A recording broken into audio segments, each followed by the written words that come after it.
Committee will come to order. The chair notes the presence of a quorum pursuant to committee rules. Members of the committee may submit written opening statements for the record. Ask that members may revise and extend their remarks on the bills to be considered at this markup and have those remarks included in the record. Without objection, so ordered. Without objection, the chair is authorized to declare recess of the committee at any time. Pursuant to Committee Rule 3I, the chair announces that he may postpone further proceedings today on the question of approving any measure or matter adopting an amendment on which a recorded vote is ordered. I now recognize myself for an opening statement. Good morning and welcome, and thank you for joining us to our full committee markup. We're considering a bill under regular order that will help unleash American energy, create good-paying jobs, and support rural communities across the West. H.R. 7487, the Rural Jobs and Hydropower Expansion Act, sponsored by Representative Boebert, provides important clarification when developing new hydropower projects within a Bureau of Reclamation project. Currently, unless a reclamation project is specifically authorized for hydropower, non-federal hydropower development using reclamation facilities requires multiple layers of review across FERC and reclamation. This includes extensive reviews on the front end to determine whether the applicant needs further review and approval from reclamation, from FERC, or from both. The Rural Jobs and Hydropower Expansion Act builds on the committee's work to streamline the permitting process for development of energy projects in the United States. Specifically, the legislation will eliminate duplicative permitting processes by giving reclamation exclusive authority to develop hydropower within projects under its jurisdiction.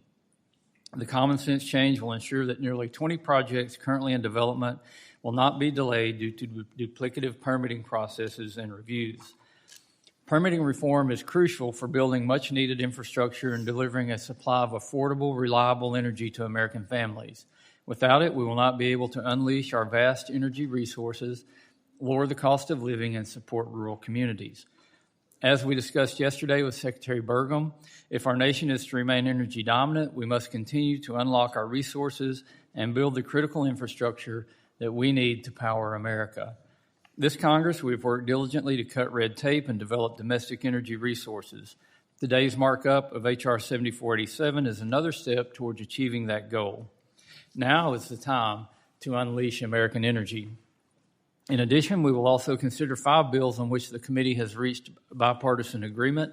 First, we have a bill from the Subcommittee on Indian and Insular Affairs, H.R. 741, that redesignates the Director of the Indian Health Service as Assistant Secretary for Indian Health within the Department of Health and Human Services. This change will give Indian health leadership a more senior role in department-wide coordination and provide tribes with a clearer point of engagement within the department.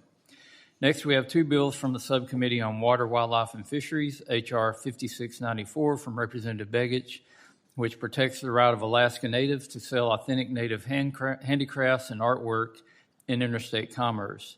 H.R. 7250 from Representative Downing reauthorizes the Fort Peck Reservation Rural Water System Act of 2000 to allow for the completion of critical water infrastructure serving the Fort Peck Reservation and surrounding communities in northeastern Montana. From the Subcommittee on Federal Lands, we will consider H.R. 3924, which aims to strengthen our nation's understanding of and response to the growing wildfire and forest health crisis by requiring the Departments of Agriculture, the Interior, and Homeland Security to conduct a comprehensive review of the U.S. wildfire landscape every 4 years. The bill establishes a structured, recurring evaluation process to assess management challenges and examine the public health implications of wildfires. Finally, we will consider H.R. 7831 from the Subcommittee on Energy and Mineral Resources, introduced by Representative Kennedy of Utah.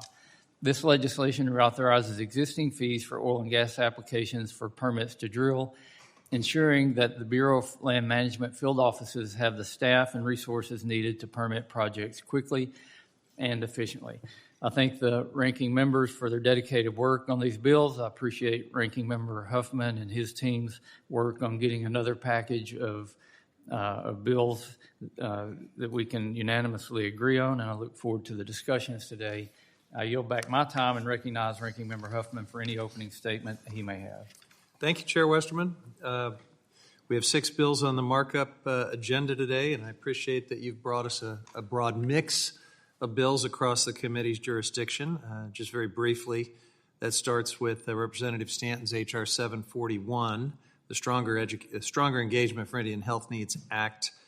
It would elevate the Director of Indian Health Service to the position of Assistant Secretary for Indian Health within HHS. And I believe this is an important and long overdue elevation. The Indian Health Service delivers health care services to 2.8 million American Indian and Alaska Native people. And this will allow them, this additional authority, will allow them to hire key personnel like doctors and nurses to engage more directly with the HHS Secretary to meet the needs of tribal health. So I'm glad that this is on our markup, and I look forward to advancing it. We also have Representative Neguse's Wildfire Risk Evaluation Act, which would require a quadrennial review of the wildfire landscape by directing the Departments of Agriculture, Interior, and Homeland Security to assess wildfire management challenges and evaluate the intersection of wildfire and public health. This is appropriate. This is something that is both a land management issue, but also a public health, climate, and emergency response issue. So federal wildfire planning needs should be collaborative. They should reflect and prepare for that full range of challenges that communities are facing. And I'm glad to see this bill moving forward as well. Also, we have the Artist Act, H.R. 5694, which would support Alaska Native artists by clarifying that they can create and sell authentic Native handicrafts and clothing made from marine mammal material. I like the fact that this bill supports Native artists and maintains federal oversight for depleted species while helping ensure that state ivory bans don't unfairly block traditional work already recognized under federal law. And we have H.R. 7250, which would reauthorize the Fort Peck Reservation Rural Water System Act of 2000 and extend the key completion deadlines through December of 28. This is about clean water for the Fort Peck Indian Reservation and surrounding communities in northeastern Montana, a bill that gives the project additional time to move forward, which seems very appropriate. And then we have H.R. 7831, the License to Drill Act, which would extend BLM's authority to collect applications for drilling permits and fees through 2037. Those fees help BLM process drilling permits, conduct inspections, and carry out environmental review and compliance work for oil and gas development on public lands. And the way we see it, if oil and gas operators are applying to drill on public lands, they can help pay for the staff and oversight needed here to process applications responsibly.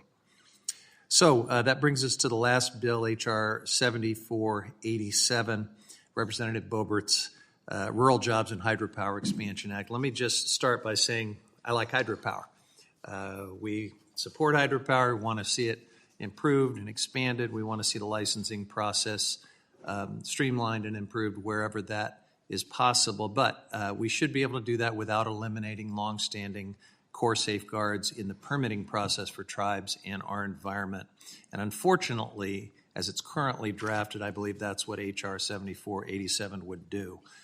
Specifically, the bill would require many projects that are now subject to FERC permitting processes to instead be permitted by the Interior Department, and it would do that without requiring Interior to follow the same FERC licensing requirements that Congress has very carefully and specifically put in place under the Federal Power Act for important reasons, to protect tribes, public lands, fish, wildlife, and recreation. FERC currently oversees most non-federal hydropower development in the U.S. through a licensing process that Congress has exhaustively debated and amended under the Federal Power Act. And we'll talk more about this in detail in just a bit, but I just want to note that Congress included all these protections for very important reasons, and if we're going to move this authority over to the Department of Interior, those protections should be moved and reincorporated as you do that.